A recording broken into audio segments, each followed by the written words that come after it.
So welcome to Team Harmony, everyone. And our presentation today is going to feature Dr. Greg Payne introducing all of us, and then myself, Cathryn Edelstein, Mark Brody, Khary Higgins, Angel Salcido, and Ellie Barquette joining you as well.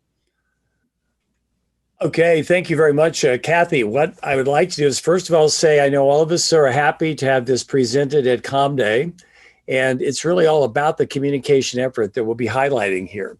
One part about what I like about Team Harmony and all the team members that are here today is that it demonstrates the immersive nature of an Emerson education.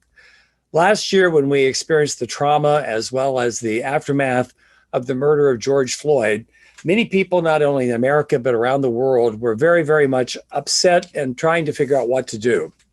And our own president, our first African-American president in Emerson's history, Lee Pelton, wrote a very, very personal letter in which he talked about some of the problems and challenges of what it was like growing up as a Black man in the Midwest in the 50s and the 60s. And at the end of that letter, he said to all of us at Emerson, what are you going to do? In essence, what is Emerson going to do? What are individually each of us going to do? And at that point, I talked to a dear colleague, Rick Rendon, and also Tricia Renard of the Rendon Group, and we sat down with Kathy as well as Mark Brody, and we decided, just with a small group and Ellie, how can we move this forward? And they talked about their Team Harmony project, which they were renovating, and it was basically one which we thought really answered President Pelton's question, what are you going to do to eradicate hate? And we began the Team Harmony piece, which initially started with very few people. Now we have almost 100 youth reporters. You're going to be hearing about that in terms of the webinar. We've got the Virtual Institute that Professor Edelstein will be talking about, the Toolkit, and we've extended this not only to Emerson, which has taken the lead role, and that's why communication studies and all of us are very excited about that, because I think what it shows is we don't just talk about eliminating hate, we're dedicated to actually eliminating hate with our actions. So with that, I'd like to turn it over to Professor Cathryn Edelstein, who will tell us about what she's doing in this very exciting global project. Hi, everyone. I'm going to begin with a little bit of a video. Can you see this right now? I know that last time we had a few problems. Hey, okay. What Are You Going to Do is a monthly broadcast aimed at young people around the world who share the common desire of combating hate in any form. It works like this. Each webcast is about a half-hour long and hosted by 3 young people. The shows consist of news stories and interviews. We've talked to congresswomen, rap stars, activists, educators, and more. But the heart of the show is, without a doubt, the featured news stories coming in from every continent. We've recruited young people from around the world and turned them into global youth reporters. It's their job to find stories right where they live that inspire not only themselves, but other youth around the world. Their mission is to produce a 3-minute news piece with their phone. They introduce us to people making a difference. They take us where news networks never will. We've had stories on albinism in Ghana, living in the shadows as a transgender in Pakistan, highlighting the plight of Indigenous women through street art in Colorado, LGBTQ rights and government policy in Poland, the role of women in Egyptian films, and what it's like to be a Black woman in Belgium. Our youth reporters have talked to recording artists in Cuba, Egypt, and Kenya about the role their music plays in the battle against hate. One reporter in Portugal even talked to a well-known comedian about racism in their country and how he incorporates that into his routine. We've also featured impactful performances by spoken word artists who address racial and social injustice. We're giving young voices a chance to be heard. And that is Hate. What are you going to do? If you're interested in getting involved with us, or if you'd just like to watch the shows we've done so far, please visit our website at teamharmonyfoundation.org. Okay, well, welcome back, everyone. We are going to begin now that you have a little bit of an idea as to what Team Harmony does. So let me go ahead and share our PowerPoint and hope that this goes smoothly today. Okay, so what is Team Harmony? It is part of the Team Harmony Foundation. The Rendon Group, which is a strategic communication agency in Boston, created the Team Harmony Foundation, a nonprofit that brings people together to work through challenges while lifting voices. So Team Harmony is part of the Team Harmony Foundation. Okay. And Ellie from the Rendon Group is now going to share a little bit more about Team Harmony and how it developed. Hello, everyone. Thank you, Kathy.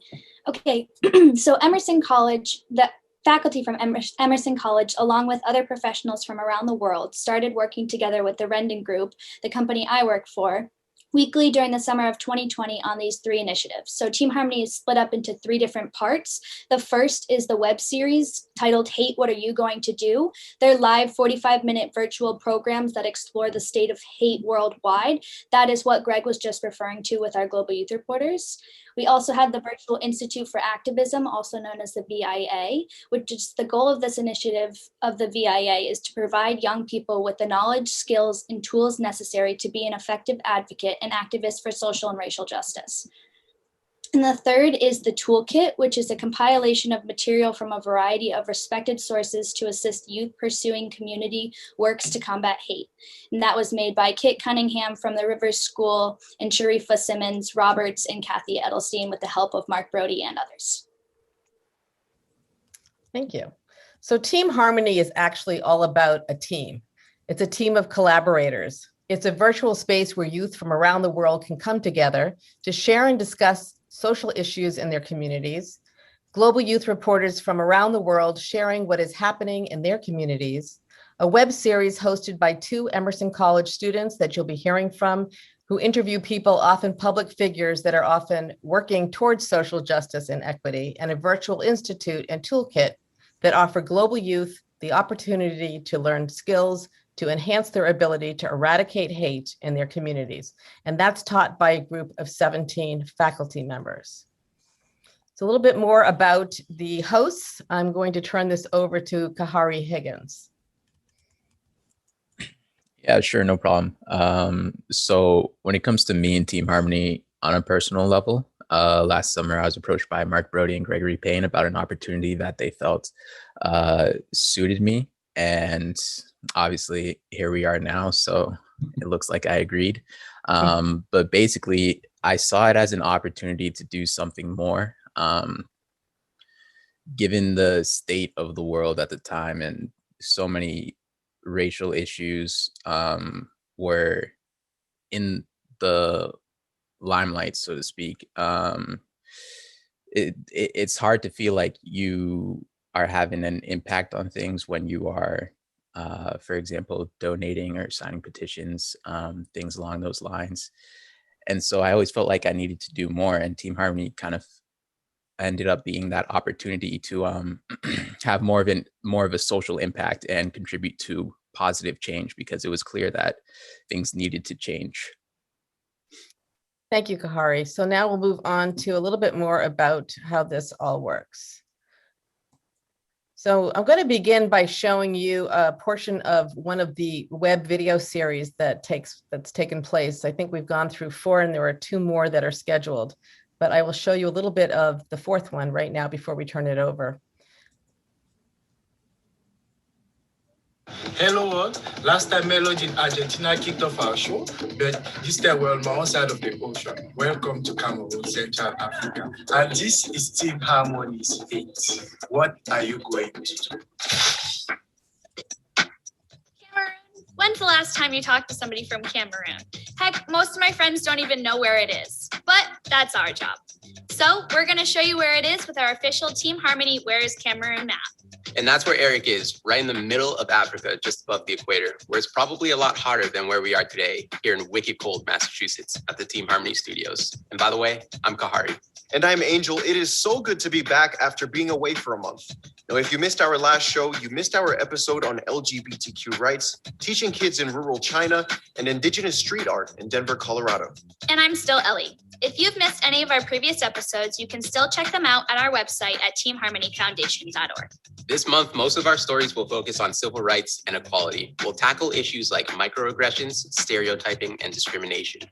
But we're going to start things off today in Alexandria, Egypt, where Yasmin explains what microaggressions are and how they affect our societies.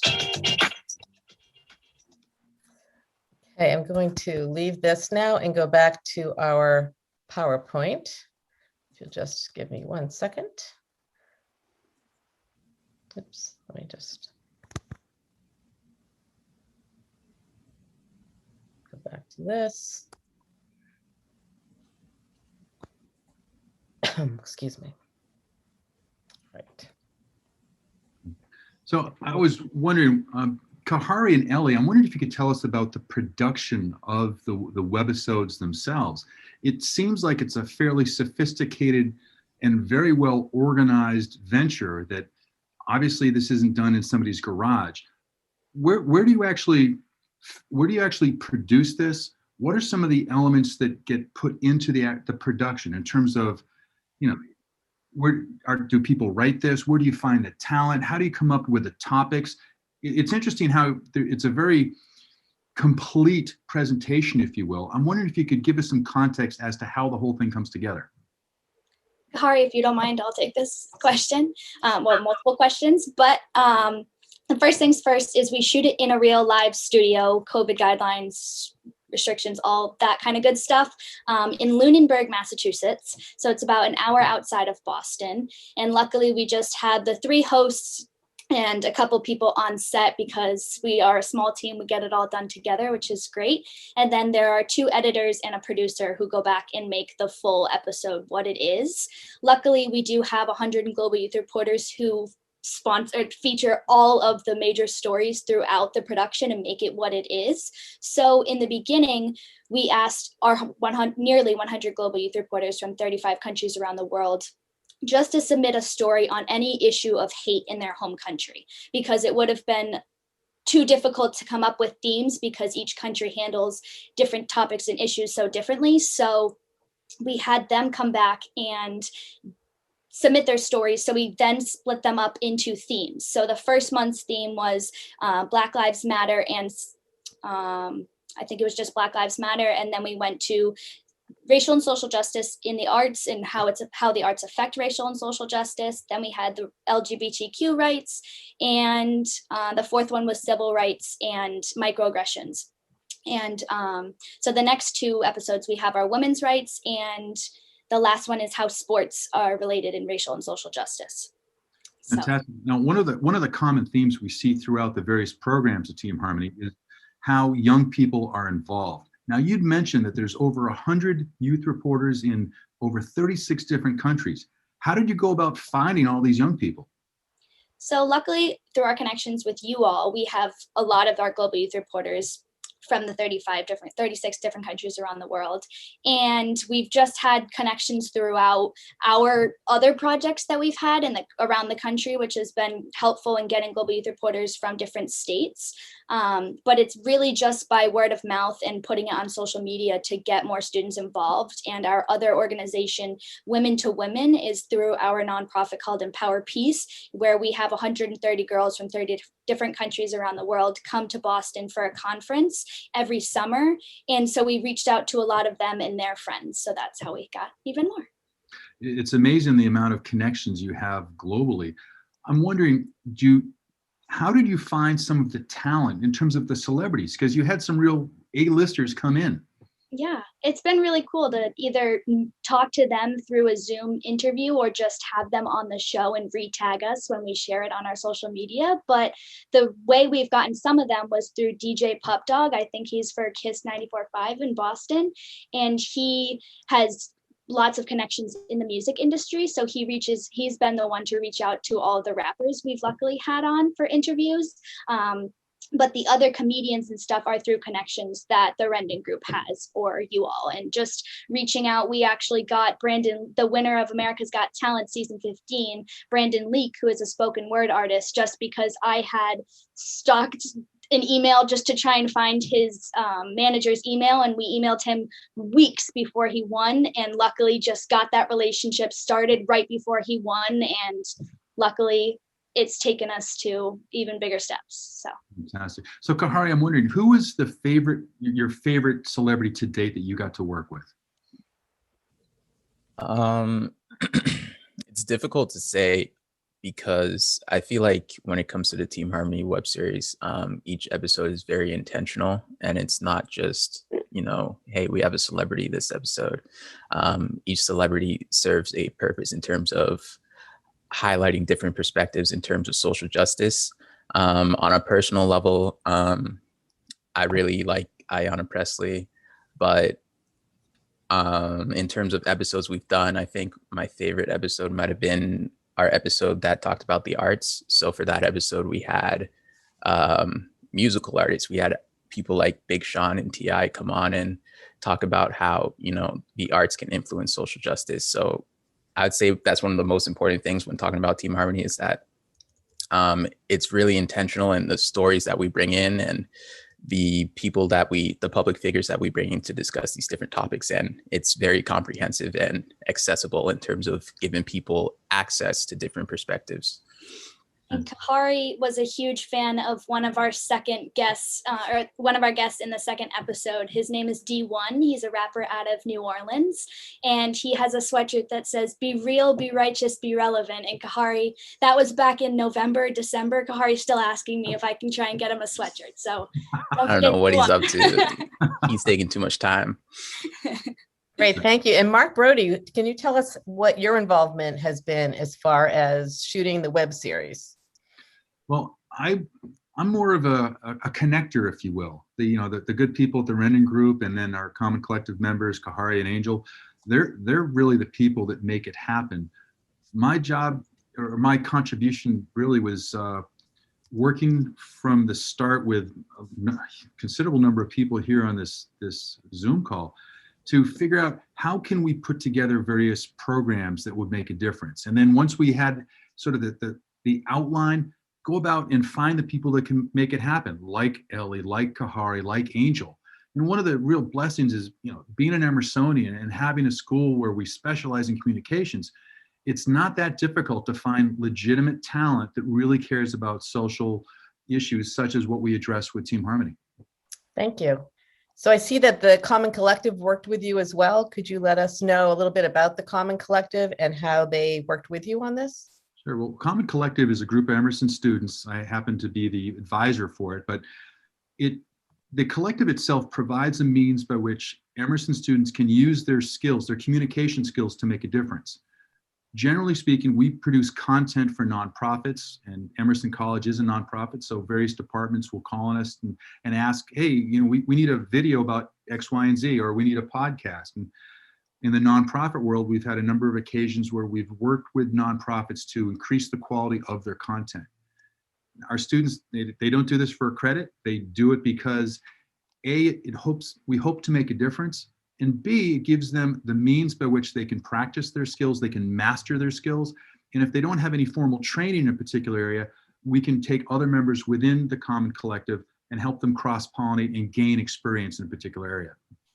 Thank you very much. All right, so we're going to move back to sharing the screen unless anybody has something else they want to contribute at this moment. Okay, so I will move forward with this. Everyone can see this, I hope. All right, we're going to move to the next slide. So Ellie, could you tell us a little bit about the numbers that we're looking at? Yes, so as you can see, we've had a total of 93,000 views worldwide. The majority of them come from our social media pages. So that includes Twitter, Instagram, Facebook, and YouTube. And so what we do is we post live the episode on Facebook and YouTube, the full episode. But then what we do the following week is split up the segments based on the Global Youth Reporter stories and the guest segments, and post those separately to tag people, tag the guest and send them to the website, get them to see the whole episode. So as a total views, that comes to 93,000. So we send them to the website. And we also have section called Other, and that goes towards Flipgrid. And Flipgrid is a system that they use in the classrooms in the US where professors and teachers can grab informational videos and information as in the toolkit and the episodes to use within the classroom. Thank you very much, Ellie. Okay, I'm going to move on. So now I'm going to talk about the Virtual Institute for Activism, which I was a very big part of. There are 10 courses that have been offered through the Virtual Institute, virtual being that it's all on Zoom. And there are 10 courses that you're looking at. I'm just going to run through them quickly. The first one is Building Bridges. The second one, Using Social Media for Social Good. Then Public Relations 101.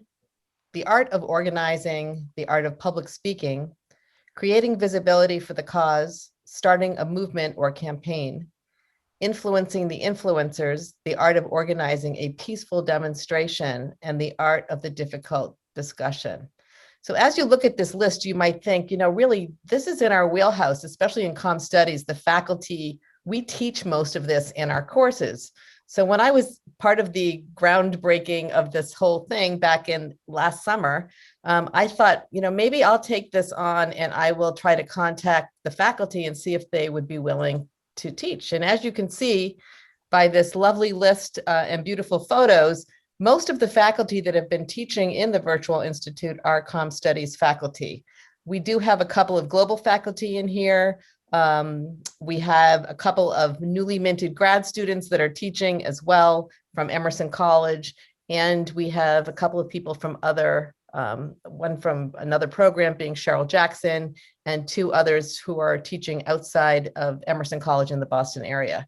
So each of these teachers, professors, decided that they would teach the course that you can see under their name because this was their specialty. And I have to say that when I reached out to them, their goodness came through when they said, of course I'll teach these courses. So the courses actually are just ending. In the end, we had 100 youth between the ages of 14 and 20-year-olds that were nominated by their educator or community leaders, and then they applied to the VIA. And the courses ran through all of these weeks, beginning in the middle of January. At the end, which is right now, during these next 2 weeks, students who graduated from the VIA are working in their cohorts. So there are 100 students altogether, but they are 5 cohorts of 20. And each cohort is putting together a presentation for a plan of action that will take into consideration everything that they've learned in the VIA and how they can apply it to their community. They're going to put together a PowerPoint and a presentation. And as you can see, on April 17th, and I am part of the panel, Mark Brody as well, and probably Dr. Payne, we will be the judges looking at the presentations, and there'll be some top winners that will earn some really great prizes. So maybe we can have Mark talk about the toolkit, please. Sure. So could we go to the next slide? Sure. So much like the program Kathy created, the Virtual Institute of Activism covers a spectrum of different topics related to activists and becoming an effective activist. Team Harmony thought it would be a good thing to have a digital presence where resources are available for those that have not yet been afforded the opportunity to be involved with the Virtual Institute of Activism. So with the toolkit, you can see a number of different categories here that cover essentially the key areas that any activist would have to be knowledgeable. So starting out with self-reflection and identity, you really have to know about yourself and what you're all about and what you're trying to accomplish in order to actually accomplish something. It's great to be passionate, but passion alone won't make a difference. You need to be passionate, you need to have empathy, but you also need to know how to get things done. You have to have some basic education. So when you look at the toolkit and you look at those various elements that are presented, these are these key elements: power systems, understanding social constructs, purpose and direction. Know your issue, know the history of the issue, know how that's affected the community so that in turn you can make an effective change. Community connections. You know, a person by themselves can only do so much, but if they engage with other like-minded people to make change, there's actually a better chance that they will make meaningful and lasting change. Allyship. What does it mean to actually be an ally? It's more complex than one would think, as we've learned most recently in some of the education that Emerson's been talking about relevant to social justice and race. There's more to it than just thinking this is a wonderful idea. It's how do you get involved with it? Critical thinking. It's one thing to look at the news. It's another thing to realize that there's mediated reality in the news in whatever form. So much like Fox News and CNN have two different constituencies and two different approaches. These are only two outlets. When you think about on a global level, what's happening in terms of media, how it's presented, it's really important that individuals have a critical mind towards what's being presented. And in turn, when they go to represent their organization, how will the media represent what they're trying to say? Influence. Another way might be to look at this would be persuasion.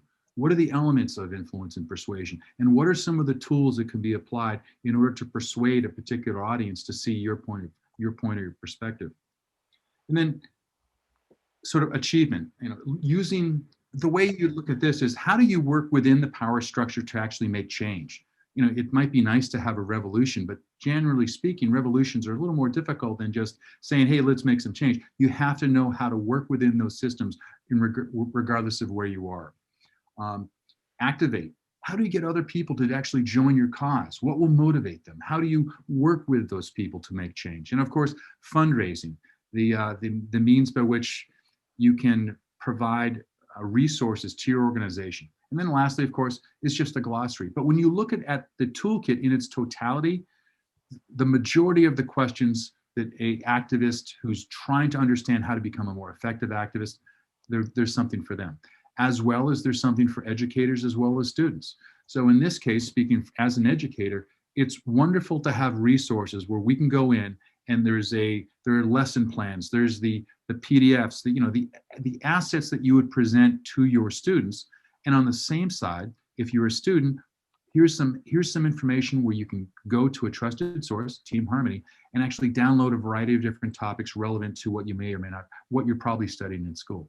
So it's a real overview of what the toolkit is. But when you look at the toolkit in association with the Virtual Institute of Activism, along with the web series, Hate, What Are You Going to Do? It really is a holistic approach to involve young people in the fight against hate. But what's especially interesting, any of these one elements, but it's the synergy that those three create that actually afford young people a meaningful opportunity, meaningful means by which they can get involved and actually learn how to make effective change. Thank you, Mark. So in closing out, we're going to leave some time for questions and answers and discussion. But I'd like to close out with a video from Crosby, Stills, Nash & Young. I'm going to go to the video now and stop sharing for a second, get out of the PowerPoint and into what I would like to show, which I have loaded up. Okay, and I'm going to go back to sharing. Unfortunately, this is all not done that easily, as you all know. So, okay, let's do this. Go back to this. All right.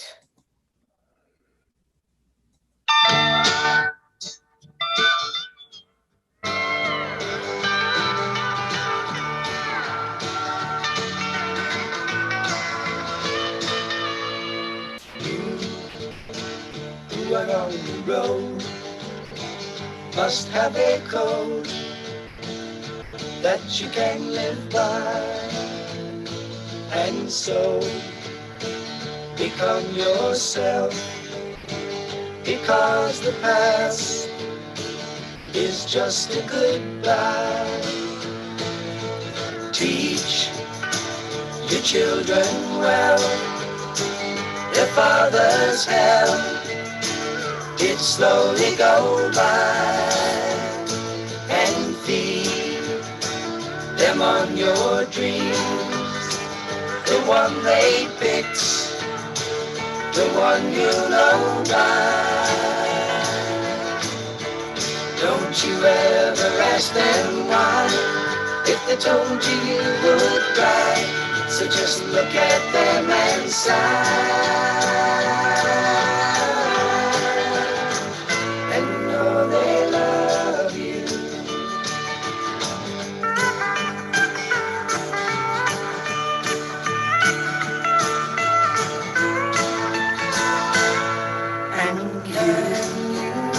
Of tender years, can't know the fears that your elders grew by, and so please help them with your youth. They see the truth before they can die.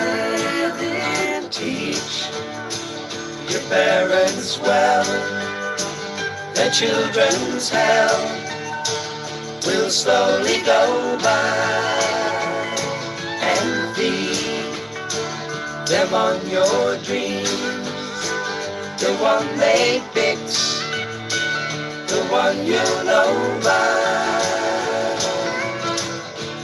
Don't you ever ask them why, if they told you you would cry, so just look at them and sigh,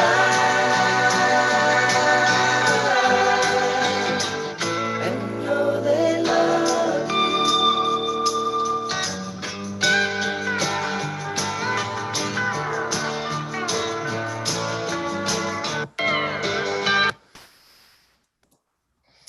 So that's an emotional ending to what is going on in the world today. And I think all of us who are a part of Team Harmony and the greater good, working towards the greater good in this group, really, I think that resonates with us. I'm going to turn it back to Greg Payne now. Thank you for listening. Thank you very much, Kathy, for that. The last video is very interesting because when Kathy shared that, some of you know I did my dissertation back at the University of Illinois on Kent State, and the Crosby, Stills, Nash and Young song is an anthem for that particular period. And what's intriguing is to see graphically how Kathy's very powerful video shows the same charge, and that is teaching your children well. And I think what we've seen, I know Dr. Brown's been involved, and other people on this call and others have been involved in trying to get our students to understand that each time they take a step forward, we push hate a little farther out of our lives.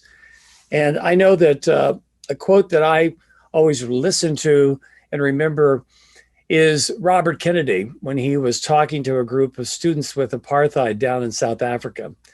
And he said that each time you stand up and you actually fight against some type of oppression like hate, you send forth a tiny ripple of hope that around the world can join, and these tributaries can sweep down the mighty. What's exciting, I think, for all of us in Team Harmony is that we started with just a very few people in June, and we now have a global chain of people, including, as I said, those wonderful students and faculty from Lisbon that are committed to eradicating hate. And to me, that's the essence of what we do at Emerson. We don't just look at problems out there.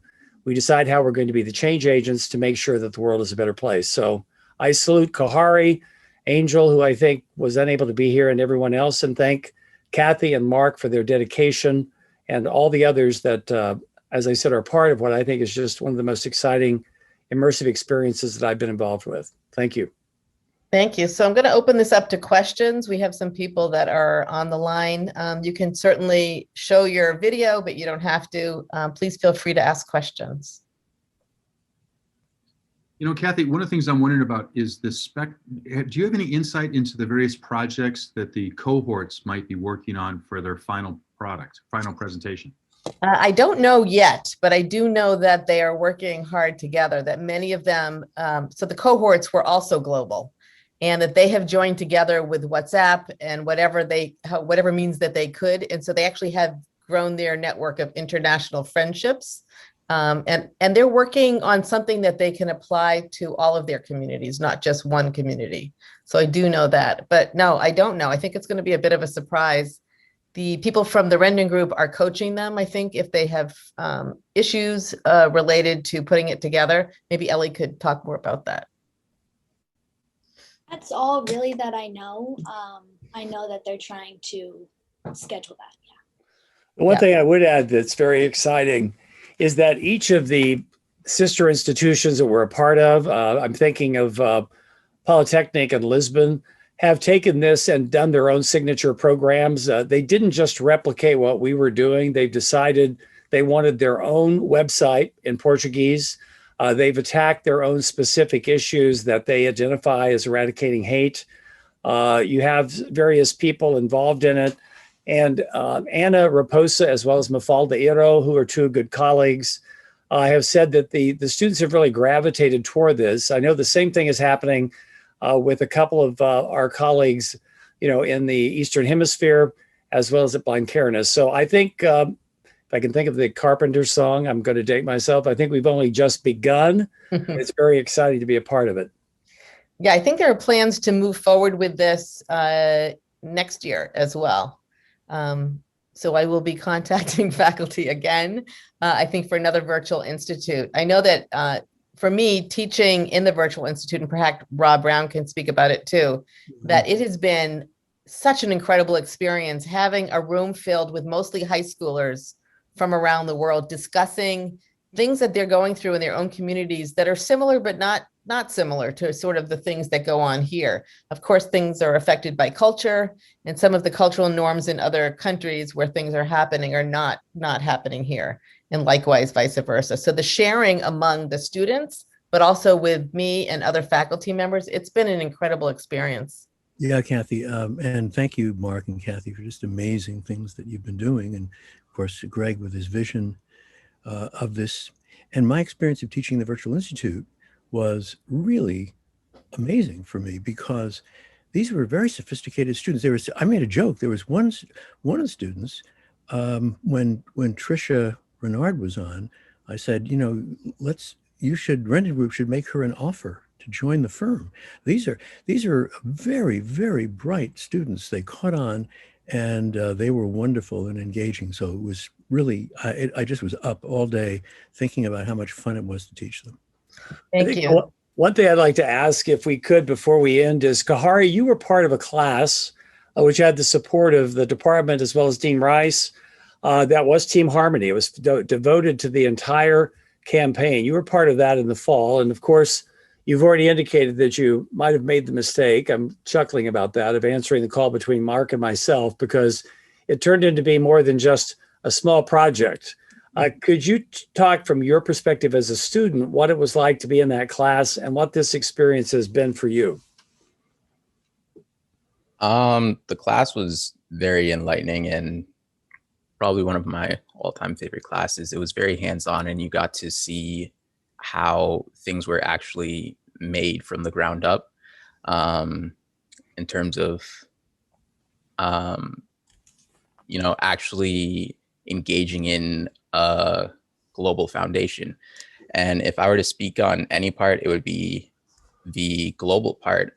Some of my most enlightening moments since I've been a part of Team Harmony were, simple things like going on a Zoom call. It's like, hey, we have a meeting, and then you just go on and there's 95 faces from literally around the world, 36 different countries. So I would say that, it's an invaluable experience being able to learn how to communicate across different cultures, because obviously intercultural communication is very important as the world continues to become more global. Speaking of intercultural communication, one of my students, Ding Ding, is on. Are you there, Ding Ding? I'm not sure if she's actively listening. But, in teaching intercultural communication, as I do, I feel like this type of experience shows students at Emerson that have been involved how important intercultural communication is. Mm-hmm. We can't make assumptions about other cultures, what they're going through, how they understand things. And it's so interesting listening to everybody and how our students in the VIA, the Virtual Institute, are having to learn from each other. They're getting a very quick lesson in intercultural communication, not like the one, that's taught at Emerson College, but they're learning right from doing things together. So I wish I could be a little fly on the wall listening to how they're putting together their projects. I'll see the final project, but I can't imagine how those conversations are going back and forth through all these different countries with these young people putting together their final project. I can't wait actually to see what they come up with. Dean Rice, I see you there. I'm wondering if you have any final thoughts with regard to this project. When I first mentioned it to you, I think you're going, well, that sounds interesting, but it's pretty ambitious. Taking it, and you've been extremely supportive, so thank you so much for that. Thank you. Thank you for your leadership bringing this together, and Kathy and Mark and everyone, and Rob and everyone involved. I think this project kind of encapsulates what Emerson is all about and what the School of Communication is all about. That was my first impression, and that it is still my impression to this day when you talk about people collaborating across cultures and ethnicities and nationalities. That's really extremely important. If we have any hope, and you heard today in the opening panel where we're talking about the future and our hopes for the future and the future that we want to, come out of the ashes of the pandemic and the racial inequalities. So if we have any hope of doing anything positive, we have to bring people together and we have to build those bridges. And we have, honestly, I think the same way people are not racist, but they are taught to be racist, we have to erase racism by teaching people to be anti-racist. And that's what you're doing. I don't think that's just going to happen, right? Despite our good intentions, I think this kind of project and the institute that you have, the classes, the virtual institute, you have to actually teach people how to, not fall for the fake news and the racism and the discourse of hate that we see out there. I didn't mean to speak so much, but I think I'm passionate about this issue, as you know, and I think the work that you're doing is incredible. But it takes a lot of work, as Kathy was saying. It takes actually a class or many classes, perhaps, and as I talk to faculty all the time, it's work that is never done. We'll never be done, right? We can only improve from day to day and keep at it. And I think the same thing for the students. They'll have to be learning their whole lives the same way we are learning our whole lives. So yeah, I thank you. I didn't mean to speak so much, but no, thank you. I think what you said was really important. And these young people from around the world that may not have the opportunities that some of our students have, they may be the only one in their whole town or village that feels they need to do something. So for them, joining in with other like-minded people and learning, skills has meant they've thanked me profusely during our classes for this opportunity to have these free classes that they could join in. Because you're right, they aren't going to learn it anywhere. They sometimes are the only one that realize things need to change, and they don't know how to be that only person or just a couple people in their town or village. I'm sure Rob heard the same thing. The only one in their school that knows something's wrong. And they don't know, the teachers, nobody is listening. So how do they move ahead through that? So it's been really interesting. And I think you're right. I think hate is everywhere. We have to teach how not to hate, how to be empathetic, how to be respectful, how to be more than tolerant, but accepting. And, I think for me and other people who worked on this, it was a chance for us to do something, not just talk about it. Do you mind if I jump in? Nope, of course. I think you hit the nail right on the head, and that's one of the best parts about Team Harmony is in all three aspects, people are actively doing something. So with the web series, all the students who are sending in the videos are recording an interview with whether it's a youth member in society or an adult in society who's working towards that specific issue, their video is describing. And then in the Virtual Institute for Activism, they are creating action plans with adults who are going to help them, and they have the tools that have been able to help them create that action plan. Whereas the toolkit, you can take information that has been researched and dug up to build this entire toolkit to actively do something. So that is the most important thing about Team Harmony, and that's why we love being a part of it, is because we're actively doing something. I think the one thing I would add, Kathy and I both had Yara, who is a young woman from Saudi Arabia who's just done remarkable things in terms of knowing that she has to push for equity and all types of other issues. And she came to our class this morning that Khary was a part of, and she said, the only way that I really thought that I was able to finally do something was because you all gave me the credibility that I could make a difference. And she's done incredible things. She's going on for a PhD now. And so we're excited about that. And I know that the young woman, Khary, I can't remember her name, from Egypt, who's a part of the Youth Reporters, who put together a very, very emotional piece where she was attacking some of the issues dealing with the lack of equality, the lack of equity for women. You can see the same type of compassion with her. And she has said to people, I would never have done this without Team Harmony. So I think for all of you who've been committed I think as we say, I know it's maybe a term that's short and succinct, but I think it's all about change agents, and this project's helped create them. Thank you.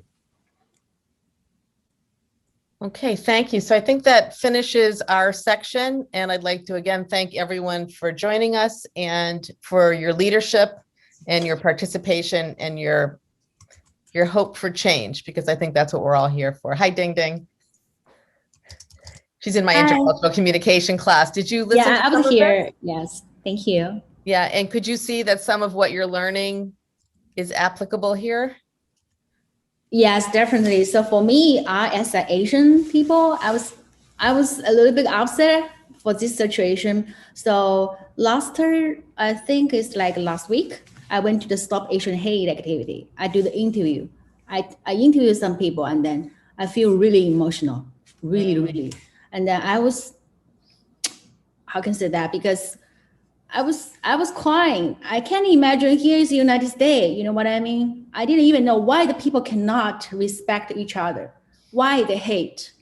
So I'm pretty sure we need to teach the people, stop hate. We need education the people. This is the most important part. If we don't pay attention to this part, we totally lost.